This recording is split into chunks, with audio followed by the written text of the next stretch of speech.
नमस्कार। देश की तमाम फटाफट खबरों में आपका स्वागत है। खबरों के लिए आपसे निवेदन कि यदि आपने हमारे चैनल को सब्सक्राइब नहीं किया तो कृपया करके आपके अपने चैनल को सब्सक्राइब करना ना भूलें। आप सब्सक्राइब करते हैं तो हमें हिम्मत होती है सही और सच्ची खबरें आप तक पहुंचाने की। तो क्या है आज की बड़ी खबर?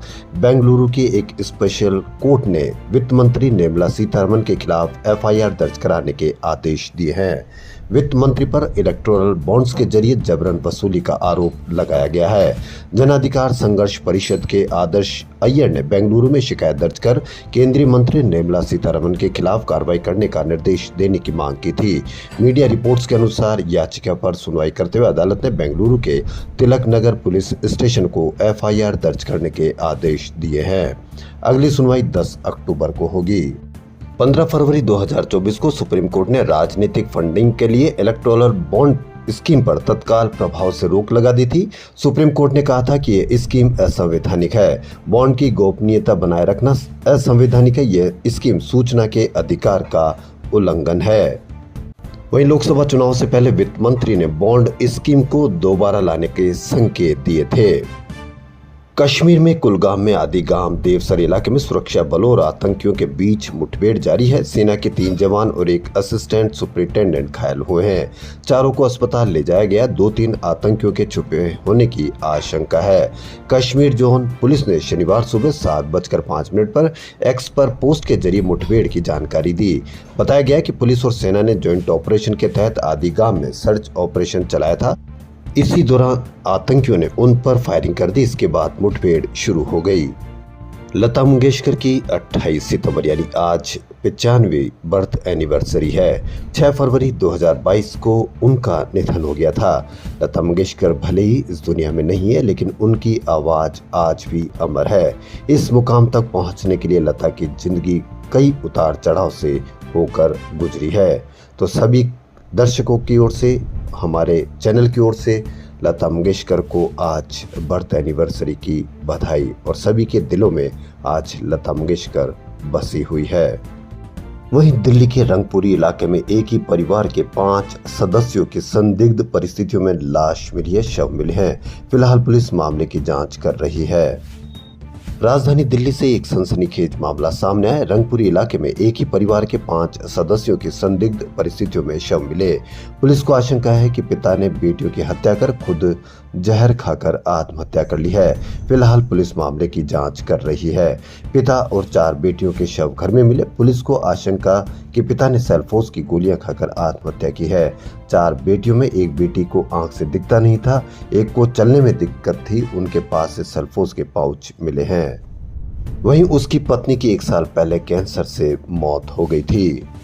देश में रिकॉर्ड उत्पादन के बाद भी सोयाबीन तेल, प्याज और आटे जैसे अति आवश्यक खाद्य वस्तुओं के दाम घटने के बजाय बढ़ रहे हैं। सोयाबीन तेल तो महज 13 दिन में 30% तक महंगा हो गया। प्याज के दाम भी केवल 4 माह में 2.5 गुना यानी 60 रुपए से लेकर 80 रुपए तक बढ़ गए। पिछले 6 माह में आटा भी 7 रुपए से अधिक महंगा हो गया। ये स्थिति तब है जब देश में इस बार 1 करोड़ 27 लाख टन सोयाबीन उत्पादन का अनुमान है। उत्पादन होने के बाद भी अगर खाद्य तेलों में, खाद्य वस्तुओं में अगर दाम बढ़ते हैं तो इसका अंदाजा आप लगा लीजिए कि कोई न कोई इसके पीछे हाथ है और कोई न कोई इसमें कमाई कर रहा है। जापान की सत्तारूढ़ पार्टी ने शुक्रवार को पूर्व रक्षा मंत्री शिगेरू इशिबा को नया नेता चुना है। चुनाव में 2 महिलाओं सहित 9 प्रत्याशी थे।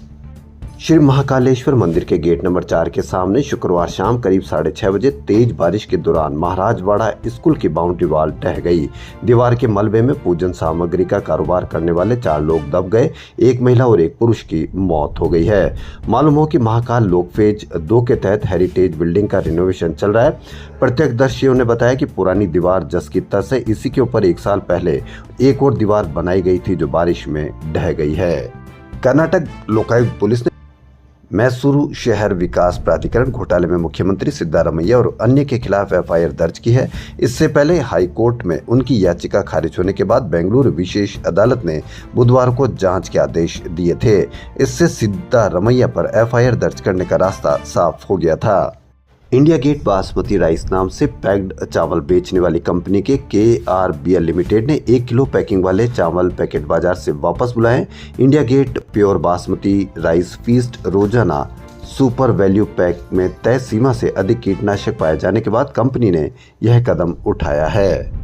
ये खबर लखनऊ से। लखनऊ के एक स्कूल की तरक्की, पैसे और परिवार का संकट दूर करने के नाम पर 11 साल के बच्चे की बलि दे दी गई है। यह उसी स्कूल के प्रबंधक, प्रिंसिपल और शिक्षकों ने अंजाम दिया। मामला हाथरस के रसगवा स्थित डीएल पब्लिक स्कूल का है। बच्चा कृतार्थ स्कूल के हॉस्टल में रहकर कक्षा 2 में पढ़ता था। इस वारदात में स्कूल प्रबंधक, उसका पिता, प्रिंसिपल और 2 शिक्षक गिरफ्तार किए गए हैं। इसकी कवरेज कितनी मिलती है, यह आप अवश्य देखें। चुनाव प्रचार के आखिरी दौर में पर्दे के पीछे रहकर माहौल को अपने पक्ष में मजबूत करने के लिए राजनीतिक दलों के रणनीतिकार सक्रिय हो गए। ये हर सीट के बदलते समीकरणों की रिपोर्ट के आधार पर फैसले ले रहे हैं। भाजपा की रणनीति दिल्ली व रोहतक तो कांग्रेस की दिल्ली के वार रूम में बन रही है। रणनीतिकार प्रत्याशी की हकीकत जानने के लिए इनपुट जुटा रहे हैं। एक हल्के की टीम को दूसरे हल्के में भेजकर फीडबैक मंगवा रहे हैं। एक दल ने तो इस काम के लिए सीक्रेट एजेंसी को भी लगाया हुआ है। कांग्रेस के राष्ट्रीय महासचिव केसी वेणुगोपाल की टीम नजर बनाए हुए हैं। इसकी जिम्मेदारी एआईसीसी के संयुक्त सचिव नवीन शर्मा को दी हुई है। यह टीम प्रदेश अध्यक्ष उदय भान व पूर्व सीएम भूपेंद्र सिंह हुड्डा से फीडबैक लेकर शीर्ष नेतृत्व की रैलियों के लिए स्थान व समय तय करती है। अशोक गहलोत, प्रताप सिंह बाजवा और अजय माकन बतौर ऑब्जर्वर यह फीडबैक ले रही है कि कितनी सीटों पर क्या स्थिति चल रही है। वैसे हरियाणा में कहा जा रहा है कि 50, 55, 60 कितनी भी सीटें कांग्रेस को आ सकती है। आज शहीद भगत सिंह के पैतृक गांव खटखड़ कला की 180 डिग्री की तस्वीर देखिए। आज उनका 118वां जन्म दिवस है। शहीद आजम ने जिस समृद्ध हिंदुस्तान का सपना देखा वह उनके गांव में दिखता है। गांव में 2300 के करीब आबादी है। यहां हर वह सुविधा है जिसकी विकसित गांव में कल्पना कर सकते हैं। गांव के पास रेलवे स्टेशन है, प्राइमरी, हाई व senior secondary school, library, sewerage treatment और सोलर प्लांट है। शानदार म्यूजियम है, सड़कें, नाली पक्की है। गांव के चौराहों पर सीसीटीवी लगे हुए हैं। तो आज शहीद भगत सिंह के जन्म दिवस पर हमारे चैनल की ओर से भगत सिंह को नमन और उनके जन्मदिन पर सभी देशवासियों को बधाई। खबरों फिलहाल इतना ही। यदि आपको हमारा चैनल पसंद आए तो लाइक, सब्सक्राइब और शेयर अवश्य करें। धन्यवाद।